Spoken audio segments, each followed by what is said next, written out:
രാഹുൽ മാങ്കൂട്ടത്തിലും കോൺഗ്രസും ഇരവാദം ഉന്നയിക്കുന്നുവെന്ന് BJP. East ജില്ലാ അധ്യക്ഷൻ പ്രശാന്ത് ശിവൻ.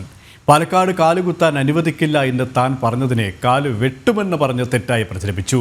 നിയമവാഴ്ച അട്ടിമറിക്കുകയാണ് രാഹുലും കോൺഗ്രസും ചെയ്യുന്നത്. പൊതുമുതൽ നശിപ്പിച്ചിട്ടും പോലീസുകാരൻ്റെ തല തല്ലിപ്പൊളിച്ച പ്രതിയെ പോലീസ് ജീപ്പിൽ നിന്നും ഇറക്കിക്കൊണ്ടുപോയിട്ടും രാഹുലിനെതിരെ പോലീസ് PDPP ആക്ട് ഉൾപ്പെടെ ചുമത്തി കേസെടുക്കാത്തത് എന്തുകൊണ്ടാണെന്നും പ്രശാന്ത് ശിവൻ ചോദിച്ചു. പാലക്കാട് നഗരസഭാ പരിപാടി അലങ്കോലപ്പെടുത്തി. നഗരസഭ മതിൽ തകർത്തു. പോലീസുകാരൻ്റെ തലതല്ലിപ്പൊളിച്ച പ്രതിയെ ജീപ്പിൽ നിന്നും ഇറക്കിക്കൊണ്ടുപോയി.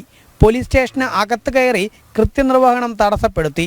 ഇത്രയൊക്കെ ചെയ്തിട്ടും രാഹുൽ മാങ്കൂട്ടത്തിനും കോൺഗ്രസിനുമെതിരെ ഇതുവരെ PDPP ആക്ട് ഉൾപ്പെടെ ചുമത്തി പോലീസ് എന്തുകൊണ്ട് കേസെടുക്കുന്നില്ല എന്ന് BJP പാലക്കാട് ഈസ്റ്റ് ജില്ലാ അധ്യക്ഷൻ പ്രശാന്ത് ശിവൻ ചോദിച്ചു.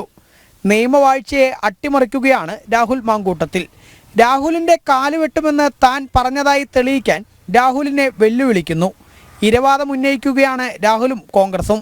പോലീസുകാരന്റെ തല തല്ലി പൊളിച്ച പ്രതിയെ പോലീസ് ജീപ്പിൽ നിന്ന് വലിച്ചിറക്കി പോലീസിന്റെ കൃത്യനിർവഹണത്തിന് തടസ്സം നിന്ന MLA-ക്കെതിരെ കേസെടുക്കാൻ തയ്യാറായില്ല. ഇന്നലെ പോലീസ് സ്റ്റേഷന് അകത്ത് കയറി ഉപരോധിച്ച്, സാധാരണ പോലീസ് സ്റ്റേഷൻ ഉപരോധങ്ങളൊക്കെ കണ്ടിട്ടുണ്ട്, പോലീസ് സ്റ്റേഷന്റെ കോമ്പൗണ്ടിന് പുറത്താണ്. അതിൽ പോലീസുകാരുടെ ഒത്താശ കൂടി ഉണ്ടോ എന്ന് സംശയിക്കേണ്ടിയിരിക്കുന്നു. പോലീസ് സ്റ്റേഷന് അകത്ത് കയറി ഉപരോധിച്ച MLA-ക്കെതിരെ കേസെടുത്തിട്ടില്ല. മറിച്ച് DCC ഓഫീസിലേക്ക് മാർച്ച് വെച്ചവർക്കെതിരെ കേസെടുക്കും, MLA ഓഫീസിലേക്ക് മാർച്ച് വെച്ചവർക്കെതിരെ കേസെടുക്കും. MLA-യുടെ കാല് വെട്ടും എന്ന് പറഞ്ഞ തരത്തിലുള്ള ഏതെങ്കിലും ഒരു സ്റ്റേറ്റ്മെന്റ് എടുത്ത് കാണിച്ചു തരാൻ പറ്റുമോ? അപ്പോൾ ഇല്ലാത്ത കാര്യത്തെ പറഞ്ഞ് പെരുപ്പിക്കുന്ന ഒരു ശ്രമമാണ് MLA-യുടെ ഭാഗത്തു നിന്നുണ്ടായിട്ടുള്ളത്. പരസ്യമായിട്ട് അതിനെ ചാലഞ്ച് ചെയ്യുകയാണ് ഞങ്ങൾ. വികസനത്തെ അട്ടിമറിക്കാനാണ് കോൺഗ്രസ് ശ്രമം. ഹെഡ്ഗേവാറിന്റെ പേര് നൽകിയതിൽ യാതൊരു നിയമവിരുദ്ധതയും ഇല്ല. നിയമവിരുദ്ധത തെളിയിക്കാൻ പറ്റുമെങ്കിൽ കോൺഗ്രസ് തെളിയിക്കൂ. സന്ദീപ് വാര്യർ എന്തിനാണ് തൃശ്ശൂരിലൂടെ ഓടിയതെന്ന് എല്ലാവർക്കും അറിയാമെന്നും പ്രശാന്ത് ശിവൻ വിമർശിച്ചു. അത്തരത്തിലുള്ള കേസുകളിൽ ഉൾപ്പെട്ടു എന്ന് പറഞ്ഞ കാരണം കൊണ്ട് ആരും അതിനകത്ത് കുറ്റക്കാരാവണമെന്നില്ല. കുറ്റക്കാരെ തീരുമാനിക്കുന്ന കോടതിയാണ്. പിന്നെ ഈ പറഞ്ഞ രീതിയിലുള്ള സന്ദീപിൻ്റെ ചരിത്രമൊക്കെ പറയുകയാണെന്നുണ്ടെങ്കിൽ, സന്ദീപ് പാർട്ടിയിൽ നിന്ന്